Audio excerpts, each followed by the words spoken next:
How's it going, Zydeco fans? Bryan Flores here with you with another episode of the Zydecast, the official podcast of the Baton Rouge Zydeco, brought to you by Studio Cowork. Thank you so much to Studio Cowork for providing us the space and editing together the program here today and supplying us with these cool mugs. That's one thing I mentioned to Coach last week. We're leveling up here in the Fed. We have three. Last time we only had two. We have three awesome Studio Cowork mugs. So thank you so much, Studio Cowork, for supplying us with the space, supplying us with the mugs, and editing together the podcast. With me today, I have Ed Coffey, goaltender here, 6'6", goaltender for the Baton Rouge Zydeco, and we have Blake Keller, number 16. I do not have your height and weight at the ready, but he was adamant. 6'2". 6'2"? 6'2"? Okay. Yeah, and if he's 6'2", I'm a leprechaun.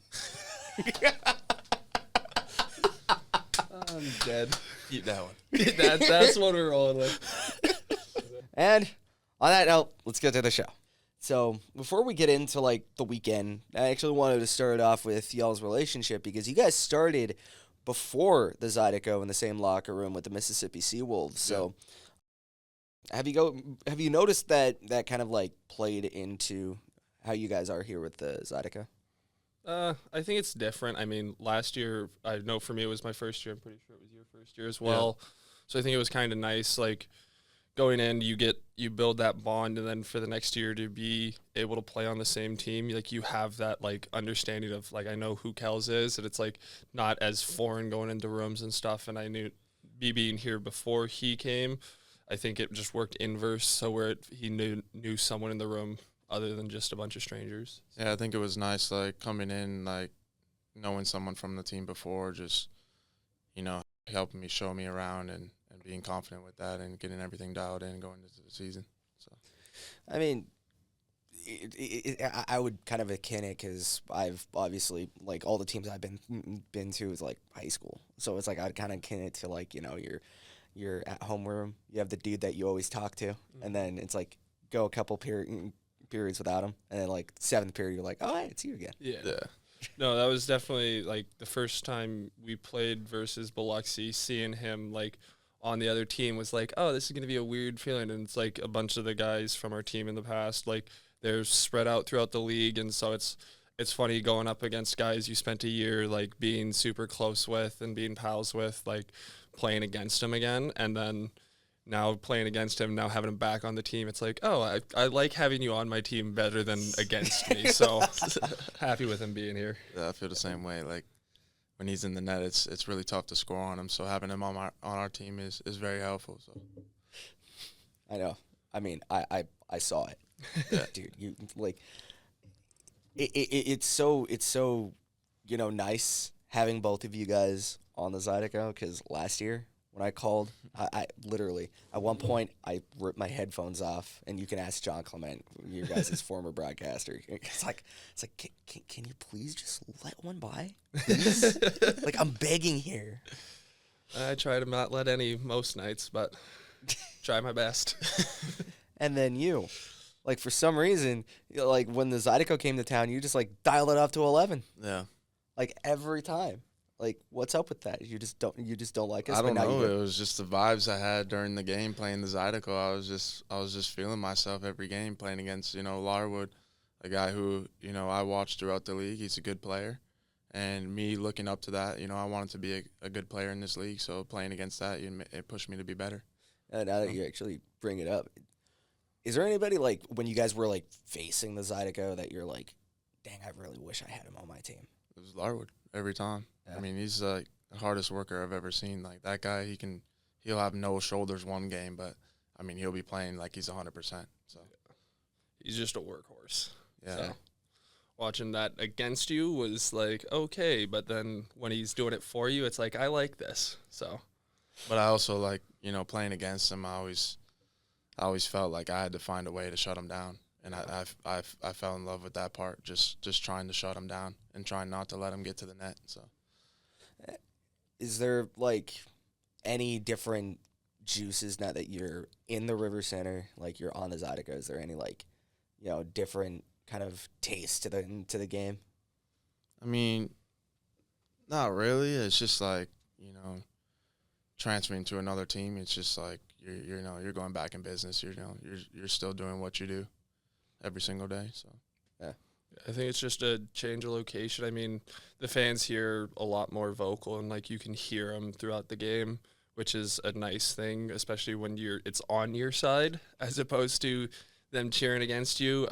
But it's a lot of the same stuff of you come in, you put in your work, and then you hope that what you do is good enough for a win so you can give back to the fans and the community that's built us up. So, yeah. Personally for me, I think just watching you guys playing on the team, you guys seem like you fit right in. Where it's just like you just like slotted right in. There was no awkward phase from what I saw in the booth. yeah, no, I mean, I think that kind of comes down a lot to the locker room. It's a very, like, we're a tight-knit group, but we're not, like, closed off to new people coming because it's still early in the year. Like, we love the group we have, but if there's someone who can add a little bit more and keep the same core, we're a very open and welcoming room. And so I think that was a big part of it of, like, we just got welcomed so quickly in where there was no real time for that awkward, like, oh, I'm still getting to know everyone. It was just, hey, you're one of us now. So, which was super nice. yeah, for me, it was like I was trying to get here in the beginning of the season. I was at a hockey camp with Larwood, Webbs, Chris, Ketsy, and we just clicked, like playing 3-on-3 and just building chemistry like that. And I've been trying to come here and be a part of that group because I know what they can do and I know what they put in off the ice. So, And honestly, just seeing, especially you guys play together, it seems natural. It seems like you guys have been playing together, fresh out of Pee-wees. Yeah. So it's really a credit to your play style. And with watching you between the pipes, it's like nothing changed. Yeah. From Mississippi to Baton Rouge, you guys, you've been standing on your head. Yeah, it definitely helps, especially like with one over this weekend. Get a majority of the first one, but it squeaks through behind me, and just having guys working their butt off to help me out behind. It's so nice, and I think that's what we're getting more and more to, is having everyone buy in and sacrificing a little bit more to like help clear and keep me having my job just make the first save and then figure it out from there. So it's been nice.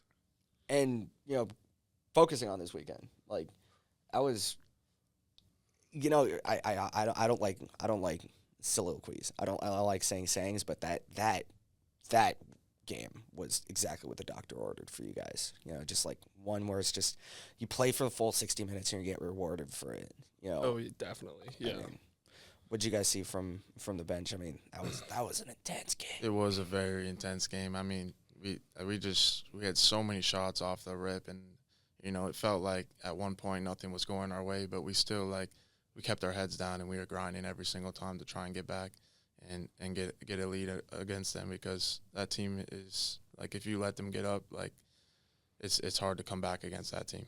Yeah, they're a good team, but I think for us especially, like we've been having so many close like 1-goal games where it's like we do great through 2 periods and we just start faltering in the third or late in periods, and it's like we're just trying to get away from that of like play till the end of the game. And I think the Saturday night was a perfect example of that. Like we took the loss the night before, but then we come back with a response where it's the full team buy-in and everyone's pulling the rope in the same direction. I mean, it's a tight game, but we got to be comfortable in those tight, like 2-1, 3-2 games where it's like we know how to shut the door and we know how to like shut them down because we have the lead. We just need to know how to play with it. So I think that was a real good step for us this last weekend.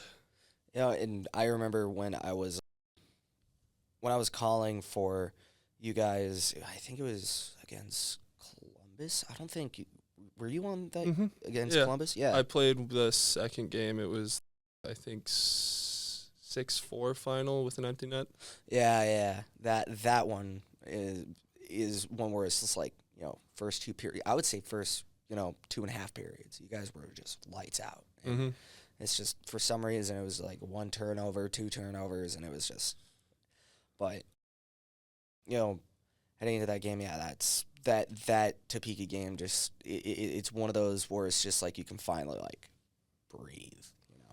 Yeah, I think for us it's a sigh of relief, kind of getting the monkey off the back, breaking the losing streak. But at the same point, we can't relax too much because we face them again, and we face a tough opponent in Monroe before then. So it'll be our first 3-3 weekend. So we don't really have time to be like, hey, that was a good win, and soak it in. It's okay, good win.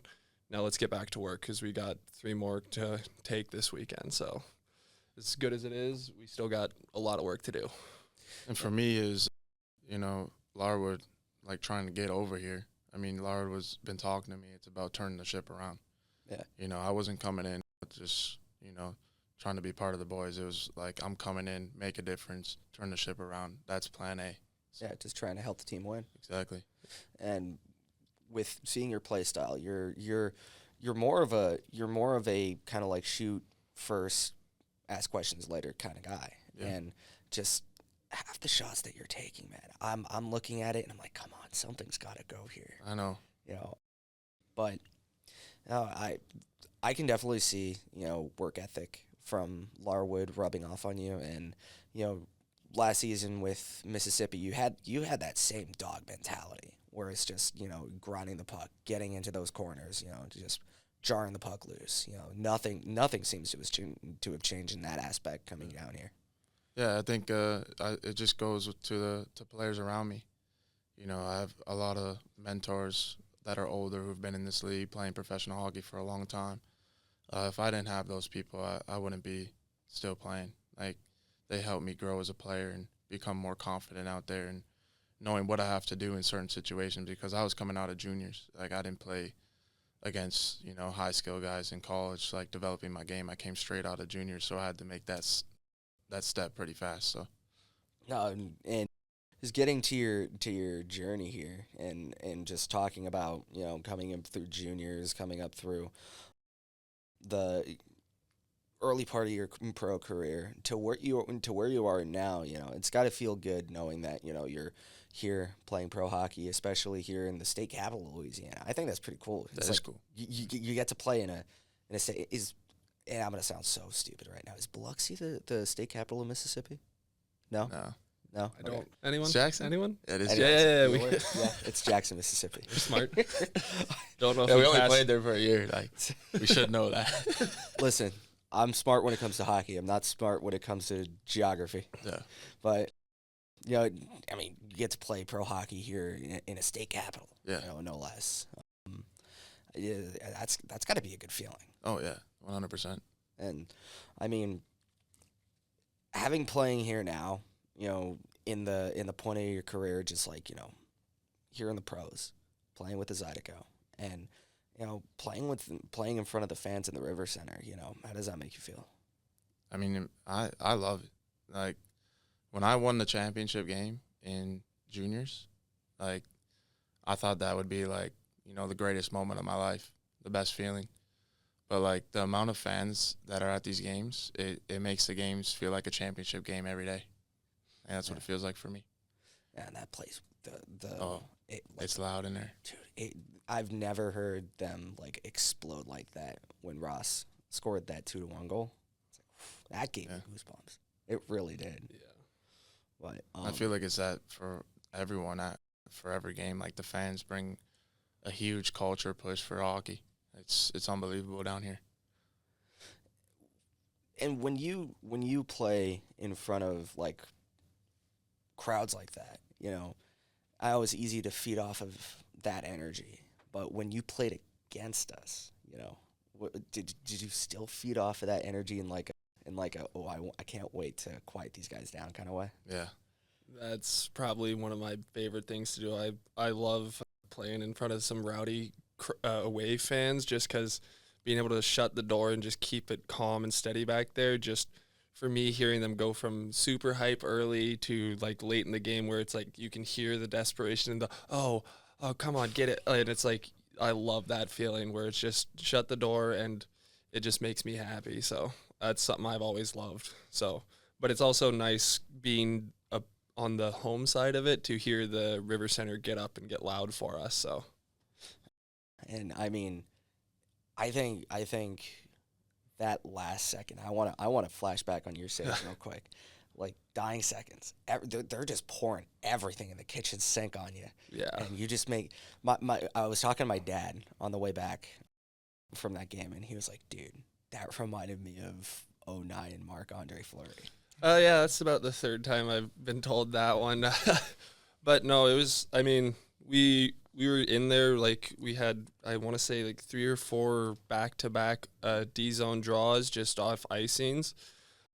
But on that one, it was just, they have a man advantage with a pulled goalie, so you know that there's always going to be someone who's alone and untouched.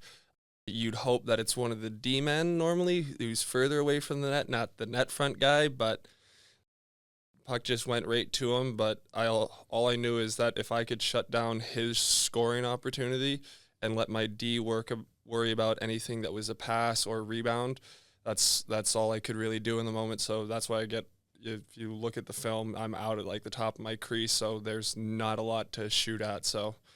And it hits my shoulder, goes into the corner, and then just horn goes. So thankful for that. Yeah, there's not a lot to shoot at because you're like 6'5", bro. Yeah, 6'6". Close. Dude, he has to add an inch on me. Golly. He's the first guy that I've ever had. Like when I first introduced myself. You're the first guy. Actually, no. Second on this team. Ethan Matcham is another one. But like you're the first guy where it's like, Look I'm up. 6'2". What is this?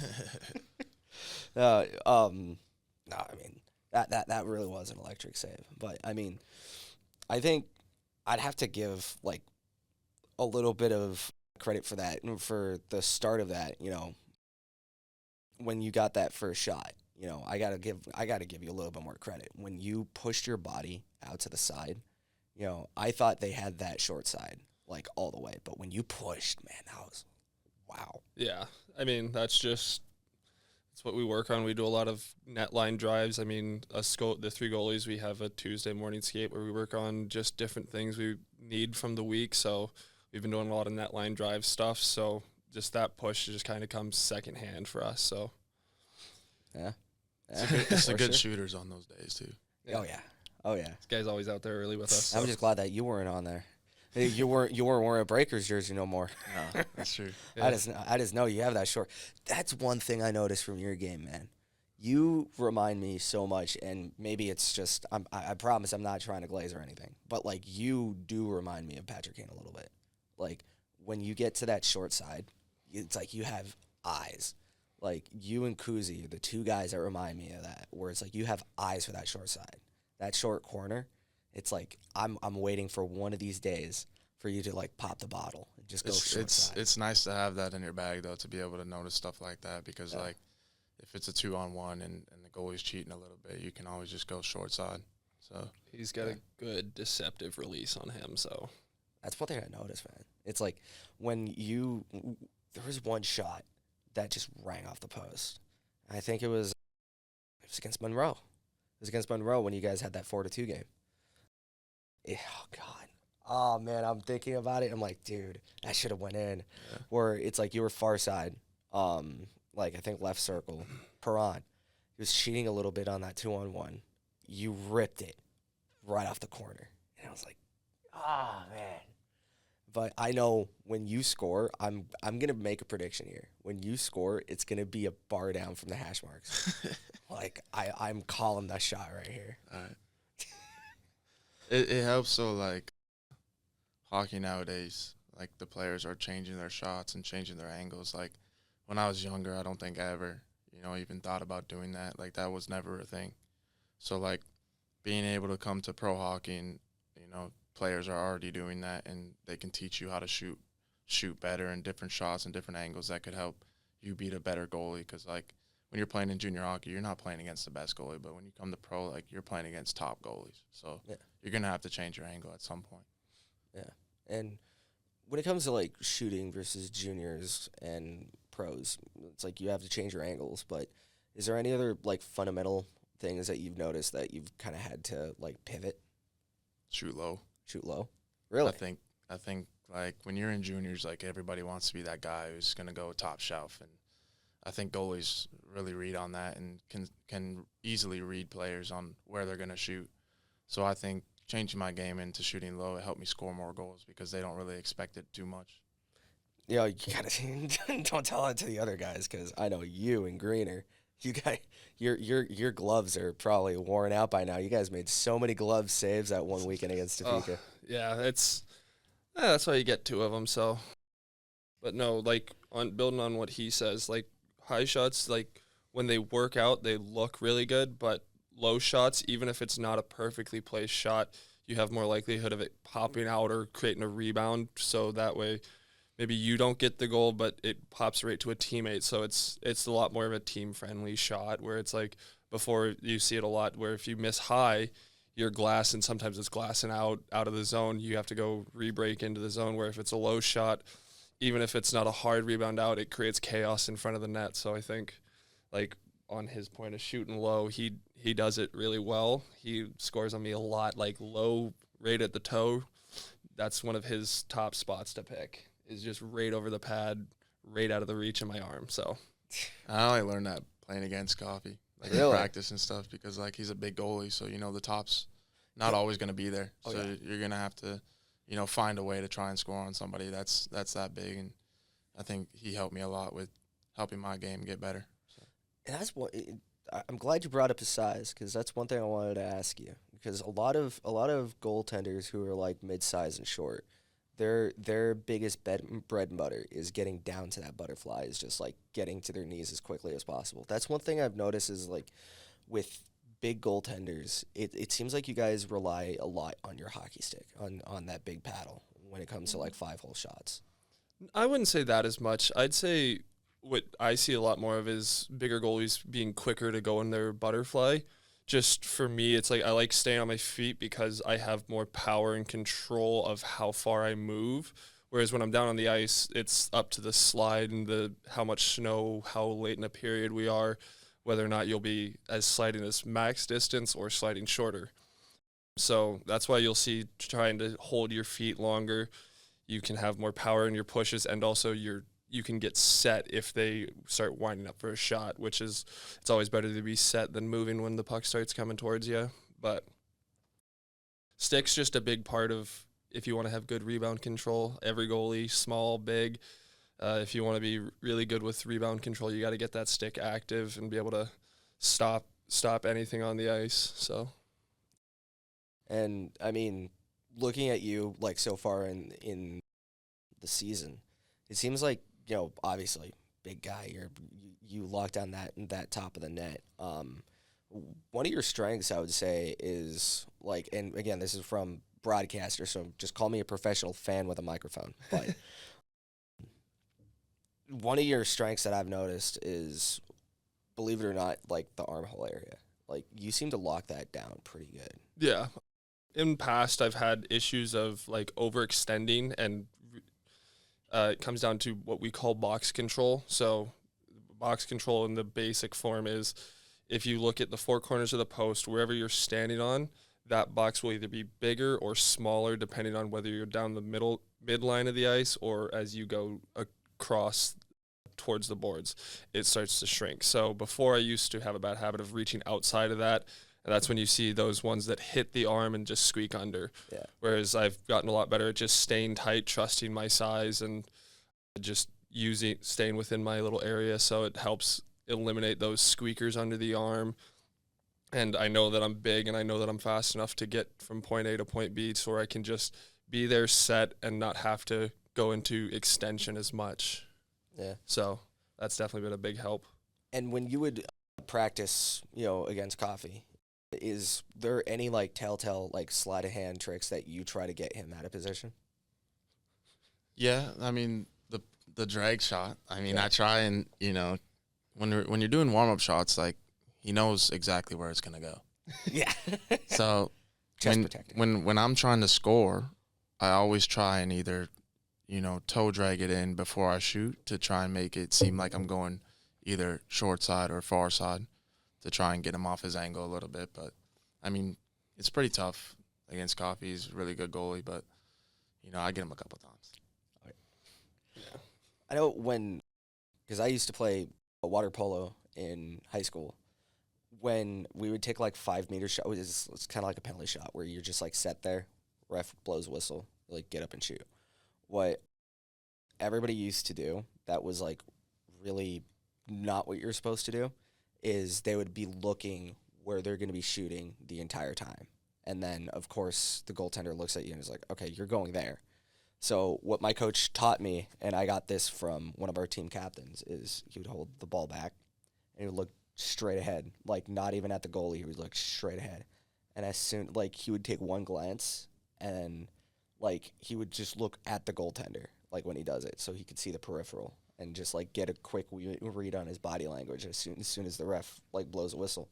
He'd pull up, and then he would look at where he's shooting. So, in a hockey sense, what's, like, the eye placement like for you, just so you don't telegraph where you're going to be shooting? So the biggest thing for that would be like on a 2-on-1. Like I would always look at the passer no matter what. But I always like kind of know like what area I'm at to where I'm supposed to be shooting, so I can look back door and I can rip it without looking into that spot. Like I've been shooting, pucks my whole life, so I'm able to make that shot, and I feel like that's difficult for the goalie as well because he thinks you're gonna pass, but you end up shooting it out of nowhere. So. Yeah, for sure on that. On 2-on-1s, if they're 2-on-1s, the eyes is where you'll get information on whether or not he wants to shoot or pass. But eyes are such a small part of it where it's the whole body language, his shoulders, how his feet are, how his blade is. Is he a righty? Is he a lefty? Is he passing forehand, backhand? Is the guy he passing to on his one-timer side or on his offside? Like there's just a lot of information that you kind of quickly go through. So like eyes is a small part of it, but it's so easy to be deceptive with eyes, especially at this level and college, where you learn quickly to not trust eyes, and you have to pick up full body, not just one little thing, because you can always be deceptive with one part of it, but you can't always hide everything. So You know who I love watching play, but I hate calling? Scotty. Scott Chirac has such a, like, he telegraphs like he's going to go to the right, and everybody on the ice, myself included, just like, okay, he's going to go to the right, but he just cuts back. He's like he's playing on some men's sliders NHL 25 mode. He's a shifty little guy, so He's sneaky. he can find some of those lanes where he'll see a wider lane and make you think that, okay, he's going to go for the easy one, then just take something else, and it's like, okay, I have to adjust. The thing is with playing with, because he was on my line this weekend, and it was me, him, and Aldi. I feel like we didn't practice or nothing together, and we went out there, and it felt like we had the most chemistry out of any line I've ever played on. It was crazy, just the way that we all read each other. It was unbelievable. And is there, like, from that line, you, Aldi, and Scotty, is there, like, little nonverbal communication that you guys have that's just like, okay, yeah, he's ready for a pass, or, oh, he's going to take the shot, I'm going to get net front? I feel like we just could read each other and knew where we were all over the ice. I feel like communication was a very big thing for us. Like, I feel like we were talking a lot out there. But our line, like, we have all the pieces that we need to be a good line. And just the plays that we could make is like we had eyes in the back of our head. Like, it was crazy. And honestly, like, seeing you guys play together, it's I think you are pretty much, like, I would say, like, glue for them, because Aldi, I feel like you can slot Aldi anywhere. He is that versatile of a player. Yeah. And with Scotty, you put him on a grinder set, like with Lars or with Baz. He has a way to, like, get pucks in front of the net. So I think you guys are pretty much like you said. It's like chemistry not needed, but you guys definitely have it. Yeah. Just with the way you guys play. Yeah. And does it make it easier for you having, like, guys who have very good chemistry on the forward side? Because I mean, defense, it's a given that two defensemen who have like really good chemistry, that's good for you. But like guys who have like forward chemistry, does that help you? It does for sure. I think it's just one of those ones that normally goes unnoticed, but like because most of the time when you're talking about forward chemistry, you always see like highlighted clips in the O-zone where they're finding each other, but it also comes when breaking out. It's they communicate so well that on breakouts it can go D up to them, and then they trust each other to get it out, and I trust that they can. So it helps break out from our zone and alleviate the pressure, and because they know where each other are, so it definitely helps a lot. Yeah. And I think just watching like both of you guys together, I can sense that you guys have like a lot of tell signs from each other from playing so long. I don't think there's a moment where people are quiet on the ice, where we're always talking to each other, telling each other, especially from my point of view, anytime a puck's dumped, I'm trying to either play it if I can, or if I can't, tell my D-man who's on him, how many guys, where might be the best play for him to make. Same thing if a forward's coming back, I'm communicating with them, where it's not so much like subtle messages, it's like just straight direct to the point of, hey, this is the play, or at least giving him the option so where he can make that choice of, is that the right play, or do I need to just hold it and take a hit? So. And see, that's interesting for me because I know that you like doing this a lot, but when like there was a power play for Topeka, it was second period, so you guys were on the right side of the ice. I think it was Gagnon. He was skating across, and Keller comes behind. He's like banging his stick, like it's like, oh, I'm open for the pass, and it's just like that sleight of hand, kind of like trying to trick him, being like, hey, get back here, I'll clear it. Oh yeah, you can definitely fool each other, but it's with voices like. If you use voices, it's a little harder because you start, the longer you're around a team, the more you start to pick up on like everyone's voice, and it's like you know who's talking to you. But I mean, you can still do it even on like super tight knit teams where it's just yeah drop, and they hear that, and so they're like, okay, that's one of my teammates talking to me. So you can occasionally get it, but most of the time, there's talk and eyes, so like it's harder to fool them, but you can occasionally get it. Yeah, I think for a goalie as well, like if most teams, like some goalies aren't talking at all, and I feel like Coffey talks a lot out there, and it helped me as a defenseman when I'm a forward playing D, so I'm still getting used to it a little bit, but having him back there talking to me and letting me know, hey, there's someone in front, and I have to go pick him up. It's very easy as a player to play your game how you want to with a guy like that. And now that you guys kind of have like 2 seasons together, communication, no doubt, is not an issue. It's kind of like second nature for you guys. But is there any communication like strategy or tactics that you picked up in Mississippi together that you guys kind of like carried over here? I don't think so. I mean, more like me and Coffey before games. Like when I know Coffey's playing, I know like how he thinks sometimes, and I try to help him out. Yeah. Get in the right mindset. It's more like off-ice stuff, like slang that him and I will use and stuff. But for the most part, like when you join a team, like it's a whole team communication style. There's certain words where, yeah, every team in the league uses it, but then there's certain words that it's like, yeah, our team uses it like on set plays, on O-zone draws, how we break out the puck, different looks that we have. Like each one has its own call, its name. Similar to like NFL, how it's like it might be the same exact play design, but each team might have it named differently. It's stuff like that. So a lot of it's more of a team culture rather than just individual culture. And I mean, with goaltending, when I play the puck, we had a goalie and D meeting, so where it's like, hey, we're establishing forehand means this, backhand means this, rim means just pump it. So just things like that. Yeah. So this weekend, it's going to be a 3-game. As you mentioned earlier, it's going to be Thursday against Monroe, Friday, Saturday, Topeka. You guys are getting that rematch. I mean, that again, is that like, I don't want to say weird, but is it, a different feeling knowing that, Topeka, they're still in town. They're still here. You know, is it kind of like weird knowing that they're still here? Personally, I want them to be here. Oh yeah.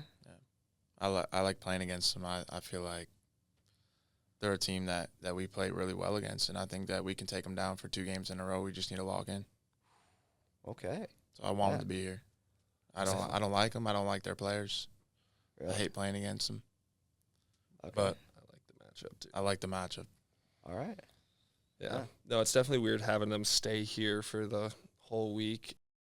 And I know that comes with some behind the scenes stuff, but like it's weird to see. It's like, you guys, this is not your home. And you guys also taking on another rival, you know, Yeah. the Monroe Moccasins. Now that you said that, kind of opened up a whole can of worms. Who do you think you like playing more? Like, or I would say dislike more, Monroe or Topeka? Well, I dislike Monroe more because I started out there and I ended up getting traded to Mississippi. So I just have a lot of fire playing against Monroe. I always hated them as a team, and I have a lot of fire playing against them. So I feel like I play my best game there because of how much fire I have. I feel like I play 110% instead of 100%. Like, I don't know what it is, but I hate them so much. Yeah. Okay. Dude. My least favorite team? Yeah. Oh, I don't know. I think this year it'd probably be Biloxi. Just after some of the other wonder stuff that's why. happened, I just not a wonder big why. fan of them. No, I can't wait to play Biloxi. Yeah. It's going to be fun. Yeah. So Well, I mean, it's been a interesting season from all 3 standpoints. You know, it's been. I don't think. Besides that one 6-1 laugher against Monroe, there's never been like a one-sided tilt. You know, No. between these 3 teams. You know, you guys have really stuck it up with all 3, and you know, coming up, Monroe and then Topeka. Should we expect the same? I think they're all going to be tight games. If that's the style we got to play. If we want to win, we got to play these close games. We aren't going to blow teams out. We aren't going to let ourselves get blown out. They're always going to be tight. So we either need to make sure that we know how to lock down and keep the lead, or if we're one short, do whatever it takes to get that tied up and send it to OT, and hope we can get it done there. We should be able to. All right. I think so. Yeah, sounds good. So, hey, you guys aren't going to want to miss this weekend, that's for sure. So if you guys want to get your tickets, we'll put a QR code on screen. You can visit the Ticketmaster website, head down to River Row, get your tickets at the box office. You know, see these 2 guys playing in their element, and that's going to do it here. Yeah, we have 6'5" caffeinated man, Ed Coffey. You have Blake Keller here, number 16, guy with the, I would say, suavest hair, and also best dressed right now. You know, out of all 3 of us right now, he's putting in the I had to extra bring work. the drip. I had to bring the drip. He had to bring the drip. But glad you left the rest of the water in Biloxi. So that will be doing it.